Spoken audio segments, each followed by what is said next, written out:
Entonces, hoy vamos a revisar este trabajo. Este trabajo del trastorno psicosomático con los aspectos positivos y negativos del 1964 y esta nota adicional sobre el estudio psicosomático del 69 está en su libro de exploraciones psicoanalíticas. Dice, en el trastorno psicosomático, la enfermedad no reside en el estado clínico, tal como se manifiesta en una patología somática o en un funcionamiento patológico, como podría ser la colitis o el asma o el esema crónico.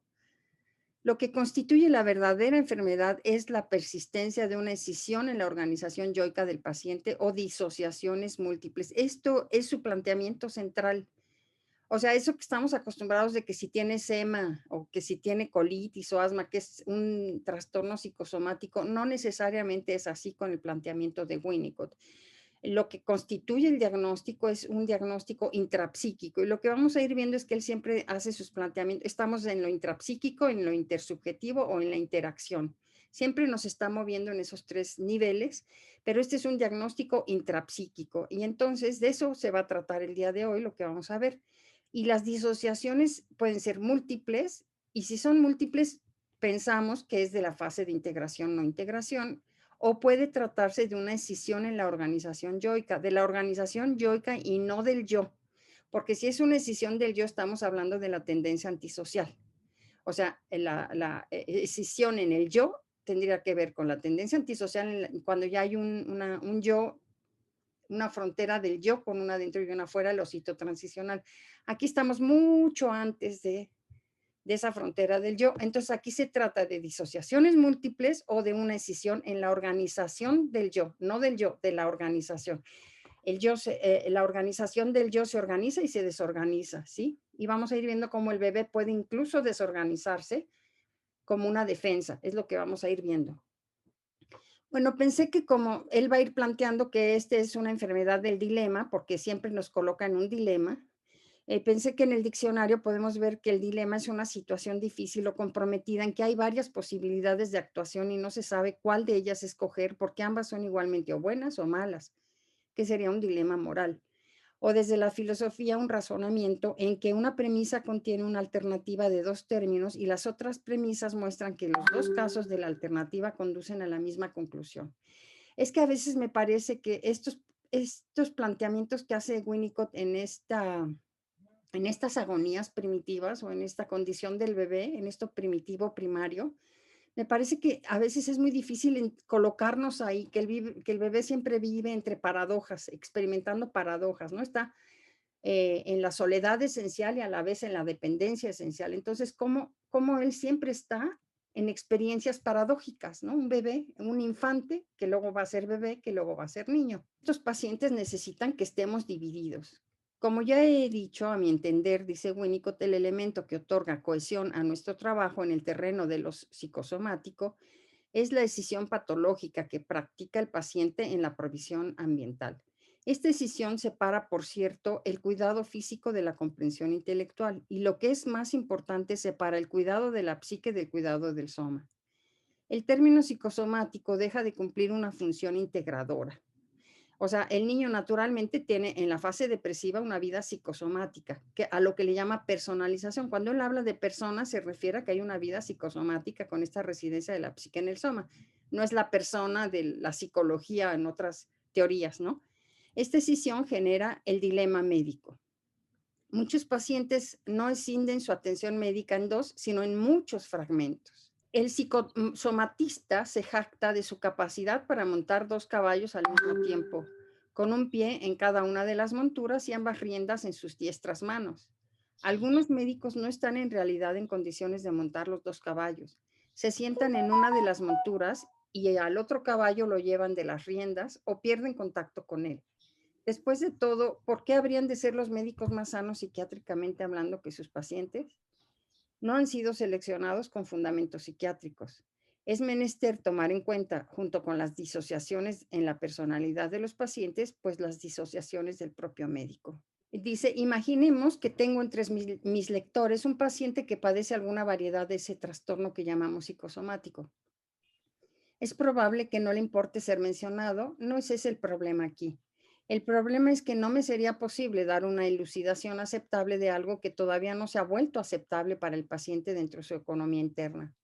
En cada caso real, solo es útil la continuación del tratamiento y con el correr del tiempo, el paciente cuya existencia postulo puede llegar a aliviarme, dice, del dilema en que me coloca su enfermedad. El dilema que es el tema de este artículo. Y si hay algo que aborrecería tener que hacer, sería seducir al paciente para que coincida conmigo en mi enunciación, lo cual implicaría el abandono del psiquesoma y la huida hacia una connivencia intelectual. Dice, me pregunto si estará empezando a transmitir la idea de que en la práctica existe una dificultad real insuperable. La disociación del paciente que como defensa organizada mantiene separada la disfunción somática del conflicto psíquico. Si se le da tiempo y circunstancias favorables, el paciente tenderá a recuperarse de esa disociación. Sus propias fuerzas integradoras tenderán a hacerle renunciar a la defensa. Debo procurar llegar a una formulación que evite el dilema. Se habrá advertido claramente que yo distingo, dice Winnicott, entre el auténtico caso psicosomático y el problema clínico casi universal de un compromiso funcional en los procesos emocionales y conflictos psíquicos. No necesariamente llamaré psicosomático al caso de una paciente cuya dismenorrea está relacionada con los componentes anales de la organización genital, ni tampoco el de un hombre que en determinadas circunstancias se ve urgido a orinar.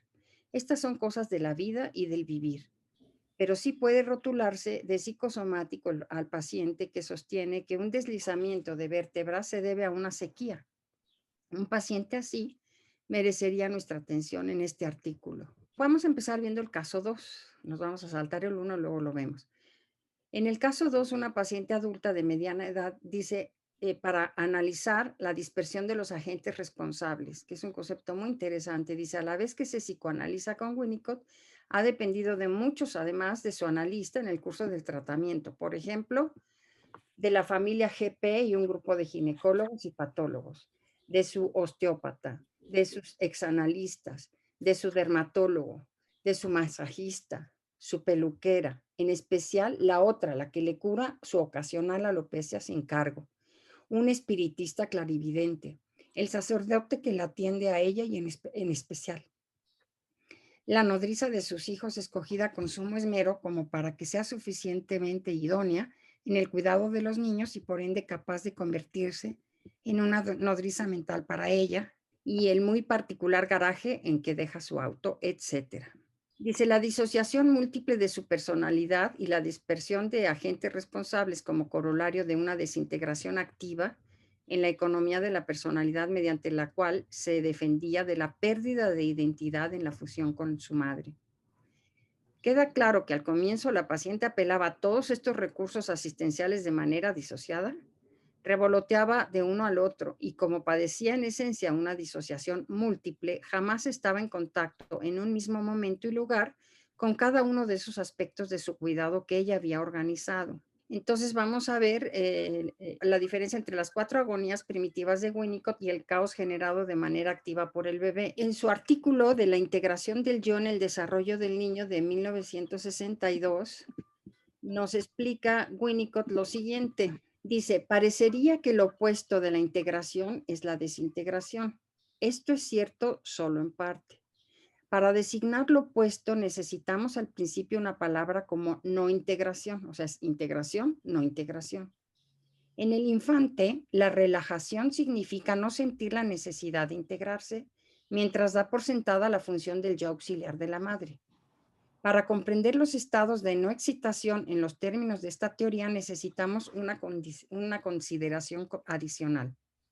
El término desintegración se utiliza para describir una defensa compleja que consiste en una producción activa de caos como defensa contra la no integración en ausencia del yo auxiliar materno, es decir, contra la angustia inconcebible o arcaica que resulta del fracaso del sostén en la etapa de la dependencia absoluta.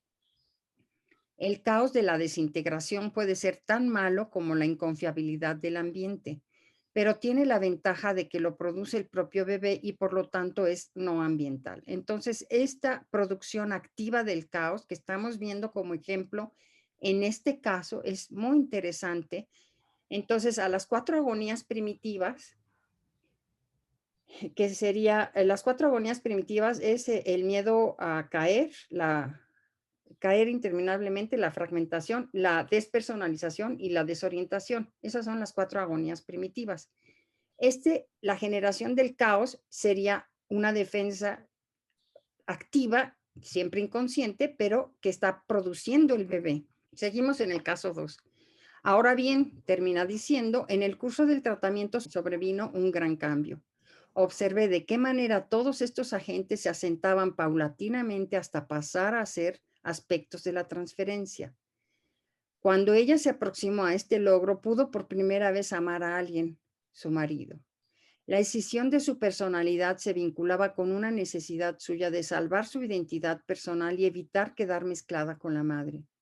Fue un día de fiesta para mí, dice Winnicott, cuando llamó por teléfono equivocadamente, siendo que lo que quería era llamar al carnicero. Entonces vamos viendo que de lo que se trata es de una residencia incierta o bien de despersonalización. En este caso es el caso primero que pone, el de la niña de 10 años en análisis de anorexia nerviosa. Dice, los casos de anorexia presentan ciertos denominadores comunes, aunque a veces la niña puede ser casi normal y otras veces ella o él puede estar muy enferma. Un niño puede casi morir de inanición durante una perturbación propia de una fase, pero luego recobrarse espontáneamente. Mientras que en otro ejemplo menos peligroso, el niño tal vez quede convertido en un enfermo psiquiátrico para siempre. Entonces, el énfasis, el diagnóstico es intrapsíquico. En este caso, el caso de esta niña se encuentra físicamente bien debido a que ingiere la comida como remedio. No come nada en absoluto si sabe que es comida. Como ustedes imaginarán, esta niña es muy suspicaz ante cualquier charla que se entabla entre los doctores y su analista, pero al mismo tiempo confía absolutamente y a conciencia en que los médicos, el analista y el equipo de enfermeras colaborarán estrechamente. Las decisiones son múltiples. Las enfermeras y médicos son clasificados por la paciente en los que comprenden y los que jamás comprenderán. Todos los involucrados se afanan por eludir el momento en que la lógica aparece en escena y vuelve manifiesta la existencia de la disociación en la niña. Entre todas las cosas posibles, lo peor sería forzar esta situación. Un médico le dijo a la chica, estás perdiendo el tiempo, tendrías que dedicarte a tus lecciones escolares. Esto le produjo una amenaza de angustia extremadamente intensa. Y si esta situación pudo salvarse fue solo porque poco tiempo después de este episodio peligroso, la niña tenía una sesión de análisis. Ella sabía que podía confiar en que el analista habría de prohibir las lecciones, pero no necesité, dice Winnicott, hacer nada porque al poco tiempo encontró a uno de los otros médicos, el que comprende, y desde luego, este prohibió las lecciones y encarriló de nuevo todo el asunto. Era de esperar, sin embargo, que una de las enfermeras de la sala y una de las mucamas dijeran algo falto de tacto, o sea, algo que pasara por alto la disociación de la paciente.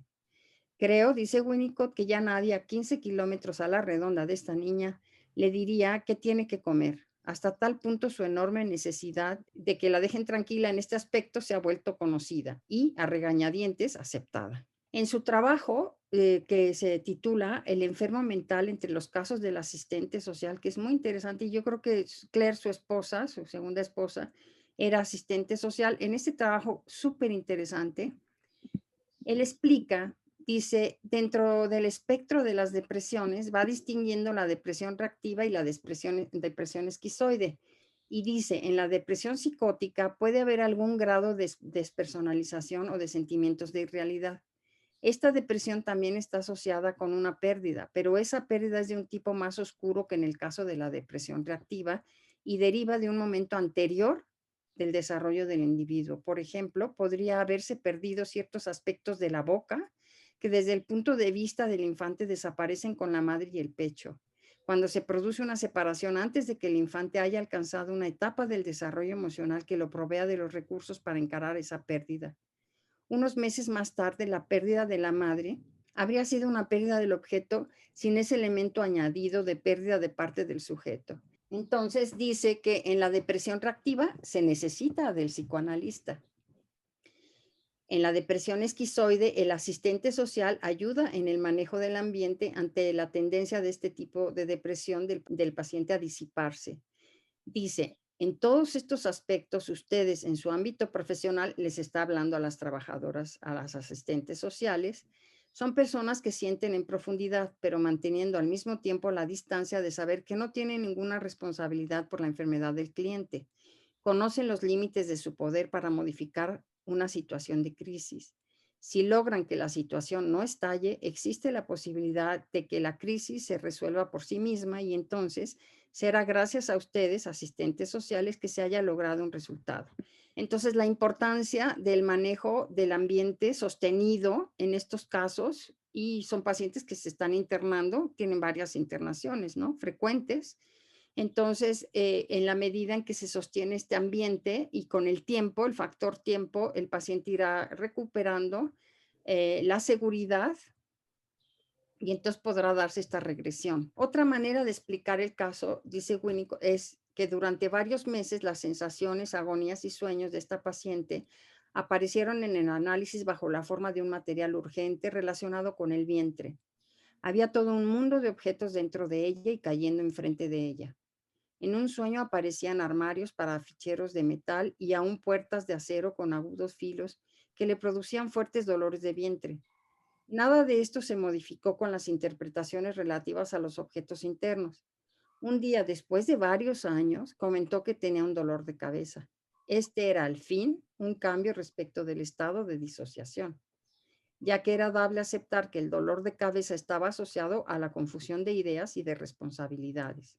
Le interpreté que me estaba contando una enfermedad de su mente, con lo cual, dice Winnicott, dejé de formar parte de un equipo psicosomático y me deslicé hacia el rol de psicoterapeuta. Entonces, en su calidad de enferma psíquica, le puede ofrecer a Winnicott material que le interpretaré en la terminología de los objetos internos si me siento inclinado a hacerlo y puedo trabajar con ella sobre la naturaleza de la fantasía que tiene respecto de su interior y qué es lo que puede hacerse con eso. En cambio, en la fase previa había una fuga hacia los síntomas delirantes del vientre y una denegación del contenido psíquico. Los pacientes psicosomáticos siempre se quejan de que los diversos médicos que los atienden no cooperan entre sí, pero se angustian si de hecho ellos se reúnen para discutir el caso. El caso 3 de colitis era la madre de la niña era la que tenía la escisión esencial y la colitis la padecía la hija. Pero el hecho es que fue a esta última, a la hija, a la quien trajeron al tratamiento. Dice Winnicott, me estaba yendo muy bien con la chica y pensé que contaba con la cooperación de su madre, quien por cierto me había mostrado una actitud cordial. Cuando cumplió 8 años, dije que ya podía ir a la escuela, tal como la niña quería, y eso produjo un cambio en la actitud inconsciente de la madre.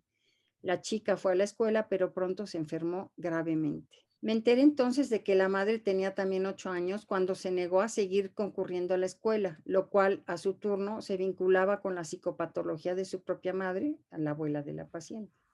No podía permitir, aunque era inconsciente de esto, que su hija, quien estaba destinada a vivir de nuevo su propia vida, se saliera de la pauta. Tras la inesperada interrupción del tratamiento, me enteré de que la niña había sido llevada a varios médicos clínicos y también estaba al cuidado de un pediatra y también en un periodo cercano al término de mi mediación concurría a la de un hipnotizador y a la de otro psicoterapeuta. No pasó mucho tiempo antes de que le extirparan quirúrgicamente el colon y Winnicott renunció al caso sin que su desaparición se advirtiera demasiado. Ni siquiera, dice, me despidieron. No obstante, 3 meses antes tenía el caso bajo total control, según parecía, y creía contar con la confianza plena de la madre. Con la de la niña, sin duda, contaba, en la medida en que era un ser autónomo. Por desgracia, precisamente no lo era. No sé en qué terminó todo, dice Winnicott, ni tengo el valor de preguntarlo. Mi error fue tratar a la niña siendo que la enfermedad se hallaba en la madre e incluía a la esencial disociación psicosomática que es el tema de este trabajo.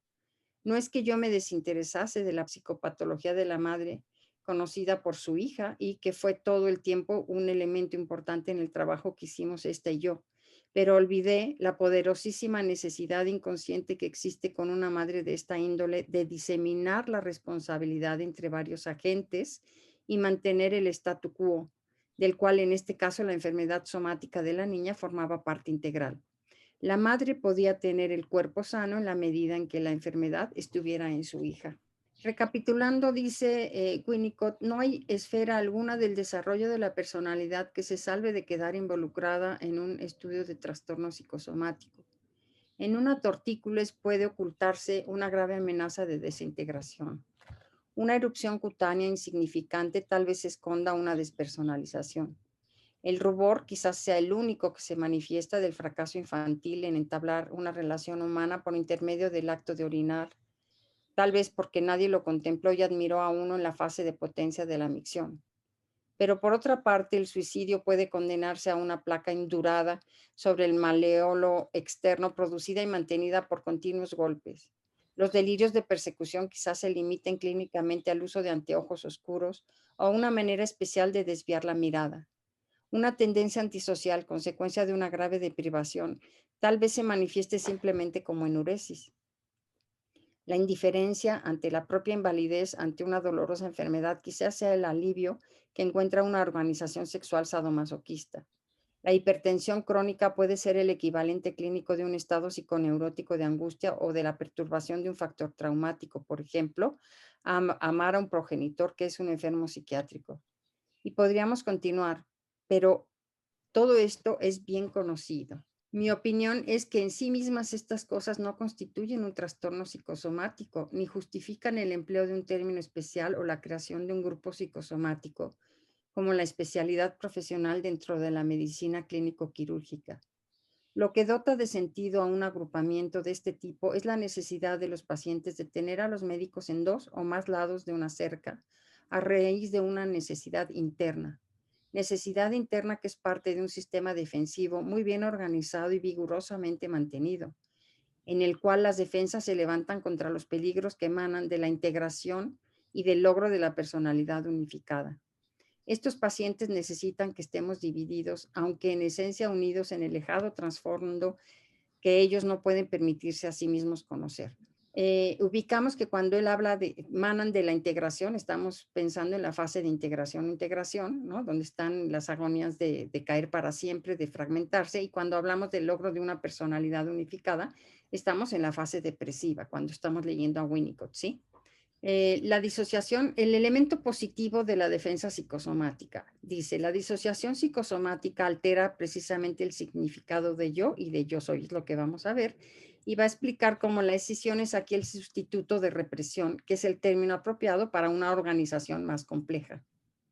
La enfermedad psicosomática es el negativo de un positivo, que es la tendencia a la integración en varios de sus significados, incluyendo lo que designé en el año del 63 como despersonalización. Bueno, el aspecto positivo es la tendencia heredada de cada individuo a alcanzar la unidad del psiquesoma, una identidad experiencial del espíritu o psique y la totalidad del funcionamiento corporal.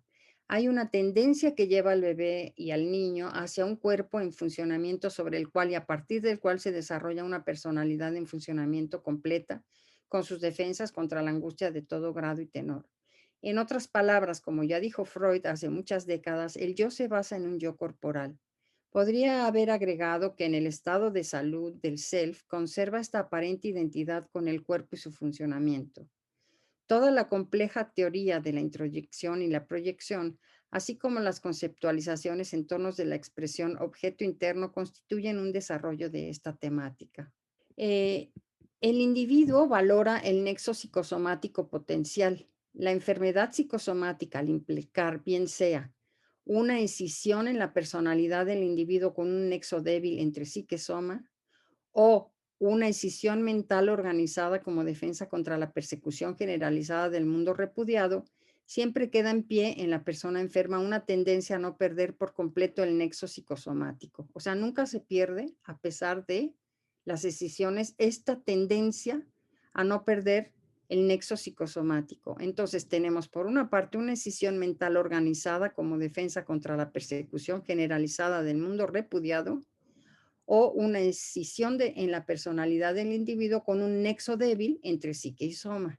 Para comprender esto debe recordarse que la defensa se organiza no solo a modo de una decisión que protege contra la aniquilación, sino también como protección del psiquesoma frente a una huida hacia una existencia intelectualizada o espiritual, o hacia proezas sexuales compulsivas que harían caso omiso de los reclamos de una psique edificada y mantenida sobre la base del funcionamiento somático.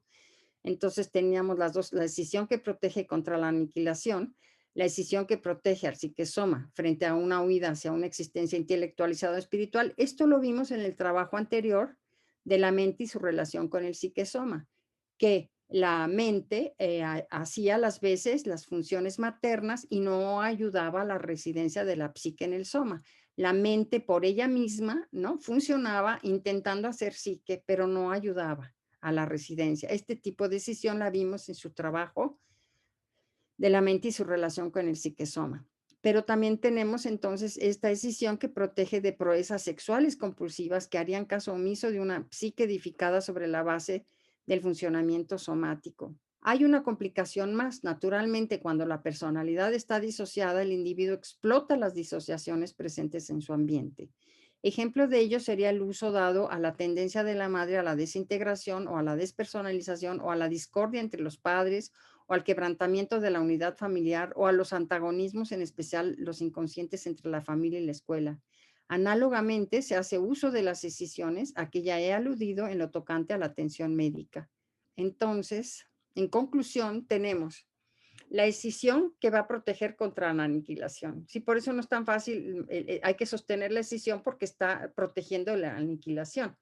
También en la decisión que protege del psiquesoma, cuando la mente está haciendo las funciones, ¿no? de madre, sin que ayude a la residencia del psiquesoma, o cuando tenemos esta decisión que protege de las proezas sexuales compulsivas, entonces puede ser como ocurre con la mente, también puede ser como el soma, digamos, el puro soma, tratando de hacer protegerse de proezas sexuales compulsivas, ¿no? O sea, entonces cuando hay una decisión múltiple, la mente puede funcionar por su cuenta, pero también puede haber una sensorialidad que predomine, o sea, que la vida del sujeto sea la mirada o que la vida del sujeto sea la sonoridad y eso sea su eje de su self y que lo está protegiendo, ¿no? De algo, de una fragmentación o de caer para siempre. Cuando las decisiones son múltiples, pensamos, bueno, suponemos que estamos más en la fase de integración o integración, de fragmentarse o de caer para siempre. En la decisión que está la mente funcionando por su cuenta sin ayudar a la psiquesoma, pensamos que es una decisión más que se dio en la fase depresiva. Entonces, también puede haber estas decisiones que protegen, ¿no? De una sexualidad compulsiva, dijéramos, ¿no? Del puro cuerpo. Entonces, podemos encontrar estos centros, ¿no?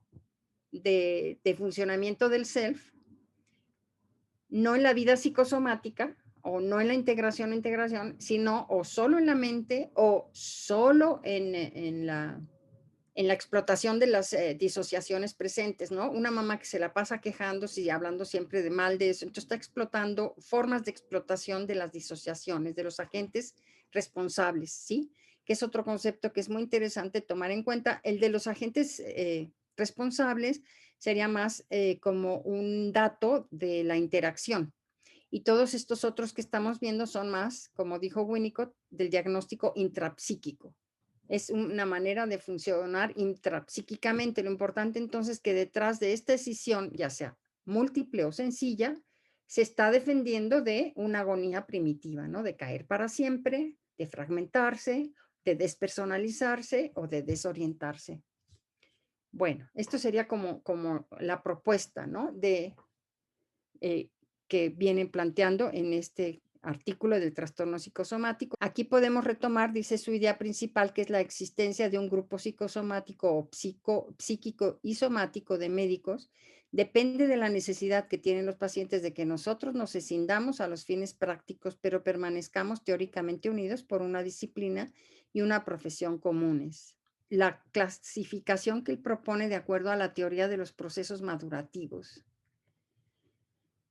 que es el desarrollo emocional primitivo. En la fase de integración, no integración, hay un estado de no integración primario, sería soñar, despertar, tenso, relajado, con tendencia, siempre hay una tendencia hacia la integración.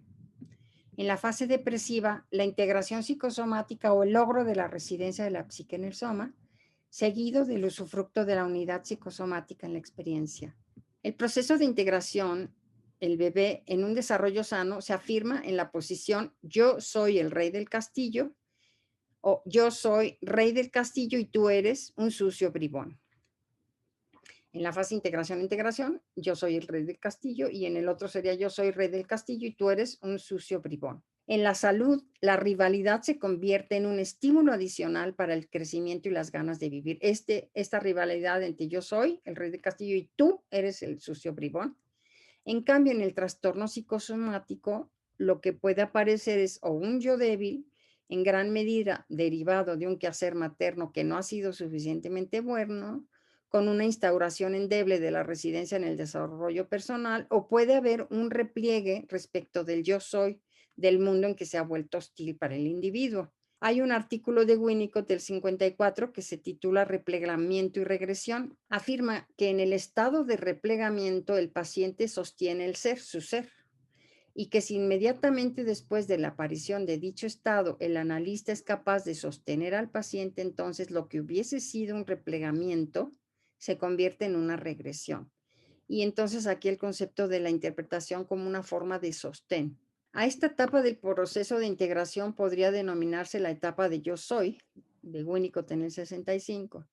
Dice Winnicott, me gusta este nombre porque me recuerda la evolución de la idea del monoteísmo y la designación de Dios como el gran yo soy, hablando de lo sagrado. En términos de los juegos infantiles, esta etapa se la celebra, aunque a una edad más avanzada de la que tiene en mente ahora Winnicott, mediante el juego de yo soy el rey del castillo y tú eres el sucio bribón. La disociación psicosomática altera precisamente el significado de yo y yo soy. O sea, es mucho más primitivo, ¿no? El yo y yo soy. Y ya para cerrar la última lámina y de manera muy resumida el último caso, el caso 4, el grito que conecta psique-soma. Winnicott y su paciente de mediana edad con una variedad de diferentes pruritos crónicos, algunos espontáneos, otros producidos por la forma en que se rascaba, llegaron a experimentar en la transferencia vivencias de bebé cuando su grito se convirtió en una pauta negativa ya que había perdido la esperanza. En cualquier momento la niña puede hacer un gesto naturalmente en la salud y la madre trasladará su interés a la conducta hacia ella. Si la madre está preocupada por algo y al principio no se da cuenta de la necesidad de la niña, esta no tiene más que ponerse a gritar para que se ocupe de ella. En la parte negativa que se halla en la raíz de la enfermedad de esta paciente, la niña gritó, pero la madre no apareció. Dicho de otra manera, el grito que está anhelando es su último grito antes de perder la esperanza. Desde entonces, de nada le sirvió gritar. Bueno, es muy resumido este caso y ahí cerraríamos el artículo del trastorno psicosomático de Winnicott.